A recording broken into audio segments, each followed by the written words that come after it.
ایک یہودی کا بیٹا دائرہ اسلام میں داخل۔ ایک یہودی نے اپنے بیٹے سے کہا، بازار جا کر کچھ گھریلو سامان خرید لاؤ۔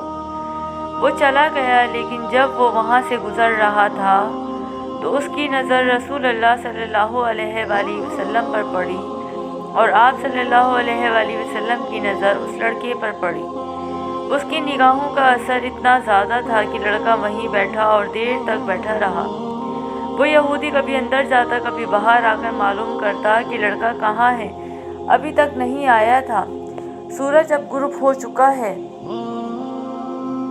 شام کو لڑکا گھر آیا تو باپ نے پوچھا، اے نادان، تاخیر کیوں؟ باپ کو بہت غصہ آیا کہ وہ بڑا جاہل اور پاگل بچہ ہے۔ اس نے اسے جلدی آنے کو کہا، لیکن اتنی دیر لگ گئی۔ اس نے کہا، تمہیں چیزیں خریدنے کے لیے بھیجا گیا تھا اور تم خالی ہاتھ لوٹے۔ چیزیں کہاں ہیں؟ چیزیں کہاں ہیں؟ بیٹے نے کہا، میں چیزیں خرید چکا ہوں۔ باپ، کیا تم پاگل آدمی ہو؟ میں نے آپ کو چیزیں لینے کے لیے بھیجا ہے۔ آپ کے پاس کچھ نہیں ہے اور آپ کہتے ہیں میں نے خرید لیا ہے۔ بیٹے نے کہا، ابا جان، چیزیں خرید لی گئی ہیں۔ باپ نے کہا، تو وہ چیزیں کہاں ہیں؟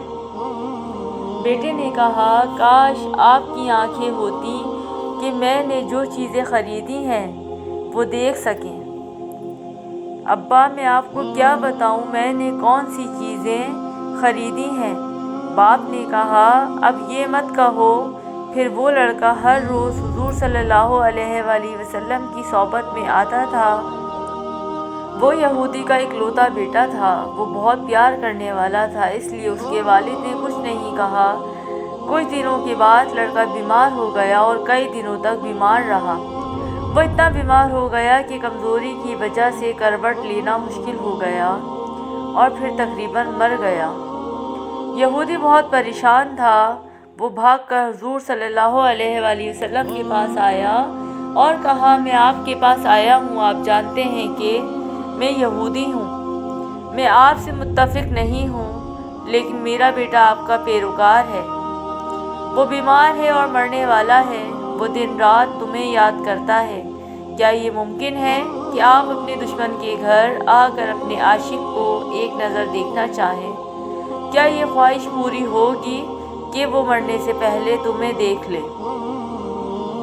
وہ کسی اور چیز کی خواہش نہیں رکھتا۔ حضور نبی اکرم صلی اللہ علیہ وآلہ وسلم نے اپنے صحابہ سے فرمایا کہ میرے ساتھ چلو اور ہمارے عاشق سے ملنے چلو، یہ اس کی دنیا میں آخری بار ہے، ہم اسے کچھ دینا چاہتے ہیں، اس سے پہلے کہ وہ آنکھیں بند کر لے، چلو۔ یہودی کے گھر پہنچ کر لڑکے کی آنکھیں بند تھیں۔ حضور صلی اللہ علیہ وآلہ وسلم کا تمام فضل حسن ہے۔ اس نے اپنا مبارک ہاتھ لڑکے کی پیشانی پر رکھا۔ لڑکے کی آنکھ یوں کھلی جیسے زندگی لوٹ آئی ہو، جسم میں طاقت تھی اور کمزوری میں جوانی۔ اس نے آنکھیں کھول دیں۔ اس نے حضرت محمد صلی اللہ علیہ وآلہ وسلم کے چہرے کی طرف دیکھا۔ اس کے چہرے پر ہلکی سی مسکراہٹ نمودار ہوئی، اس کے ہونٹ پھٹ گئے اور مسکراہٹ پھیل گئی۔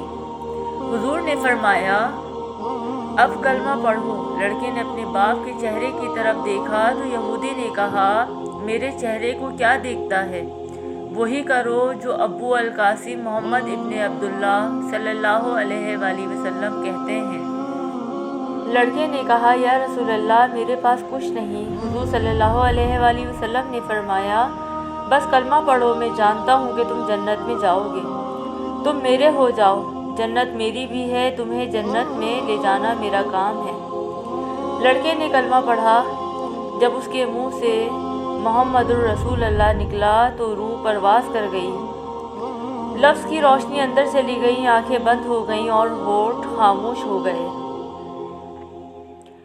لڑکے کے باپ نے، جو یہودی تھا، کہا، محمد، آپ اور میں مخالف ہیں، تو یہ لڑکا اب میرا نہیں رہا، اب اسلام کی امانت ہے۔ اگر اس کی لاش نبی کے گھر سے اٹھتی ہے تو یہ اس کی عزت ہے، اس لیے اسے اٹھا کر لے جاؤ۔